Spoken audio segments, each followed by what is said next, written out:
we just had like the best discussion at WMSN in Nashua, and these two amazing ladies, Lisa and Robin, invited me and Chris Whitehead on to talk about, ready for this? Law of Reciprocity and how that differs or is similar to manifestation. And it was so cool. This erupted into so many different directions. And I just kind of wanted to share like my initial thoughts on the difference between these two things, right? Law of reciprocity. A lot of us were taught this growing up, right? What we put out is what we get back, right?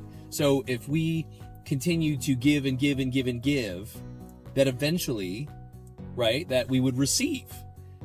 And that gets taken into so many different directions, right? And so Lisa was talking about how she, as a real estate professional, right, finds herself giving and giving and giving and giving. And she has some clients that literally will just take and take and take and take and take and continue to use, their other professional that they don't bother calling, because why would they, when they have Lisa, right, who have maybe more experience, more expertise in that realm, and she keeps giving them information. And she's like, eventually they're going to give back, right? And this was the reciprocity rule. And it's interesting because my first take on that, and I was taught that too, right? Like, I think it feels good to give. It feels good to share with people. But here's the thing. Reciprocity has an outcome or an expectation attached to it. If I believe in the law of reciprocity, that means that if I do this good thing now for this person, that this person, or maybe it's another person, that I'm going to get something later. This is a man-made idea. So we were talking about the differences between reciprocity and karma, right? A spiritual or energetic connection, where if we put out good things come back to us, whether it's this life or the next. But here's a fundamental difference.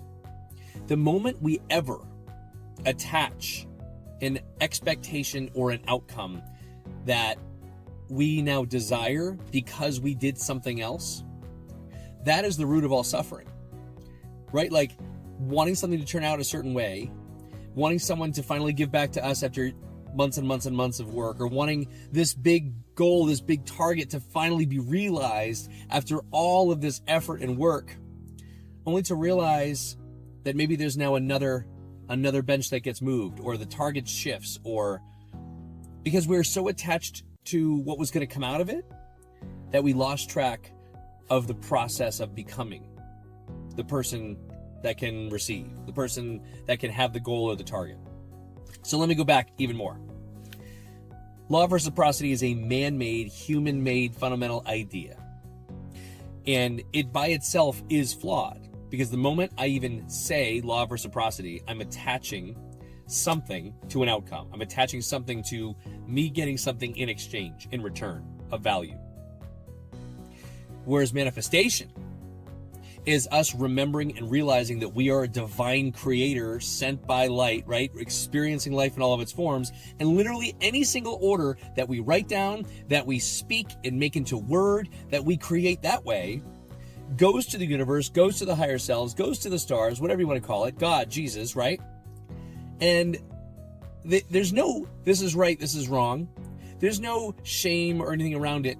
The order is just taken, and the order begins to be fulfilled immediately. I want the super, super nice house on a cliff. So all of a sudden the universe hears it, there's no judgment around it, starts to put things into place.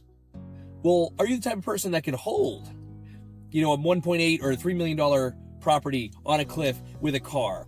Or do you still have limiting beliefs around your money? Do you still live and base your decisions in fear over complete and total abundance?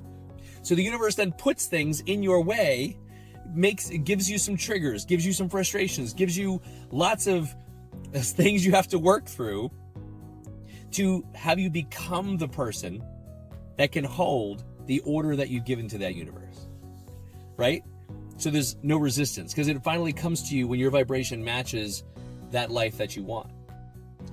So I look at manifestation and a law of reciprocity completely different ways. You have the power to manifest anything in your world. Remembering that you are literally a creator and you are sent here to create the life that you decide you want to create.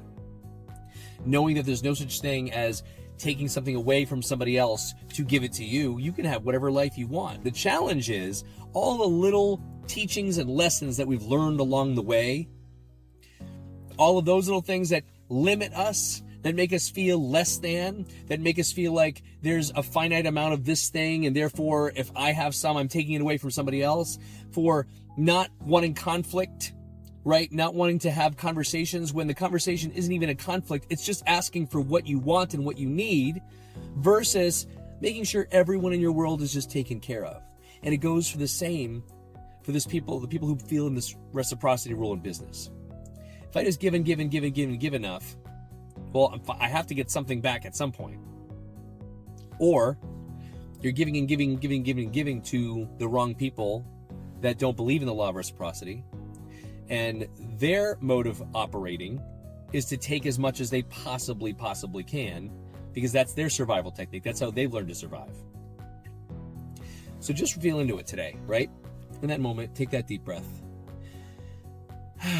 Remembering who you are. Remembering that everything in your life right now is the culmination of decisions, of thought behaviors, of actions and patterns that you've had up until this moment. Everything that you have or don't have is a culmination. And now that we're aware of that, now that we are understanding of that, we get to choose. What is that life that you desire? What if what you do for work, you're not working for money, you're working because you enjoy what you do for work, and money is a byproduct? What if it's just a gentle switch like that? What if I told you that if you went towards your highest excitement or passion, and you found a way to get your highest excitement and passion, so you love to do what you do that anyway, and then you find a way to take that excitement and passion and create value for the world, for others, you can get paid for that. But at that point, it's not even about the money anymore. It's about you getting the feeling of fulfillment, of satisfaction, and of joy for doing what you do and serving others. And that's when everything else comes in. I hope this helped one or two people. I would love to know if it resonated, but even if I want you, the disagreements, people who disagree with me, right? I'm curious. So law of reciprocity, is it real, is it not? And Chris asked the great question, right? What has your relationship been and growth pattern have been with the law of reciprocity? If you applied it to your businesses, careers, relationships, right? And your manifestation. How is it working out for you, or how isn't it working out for you? Just curious.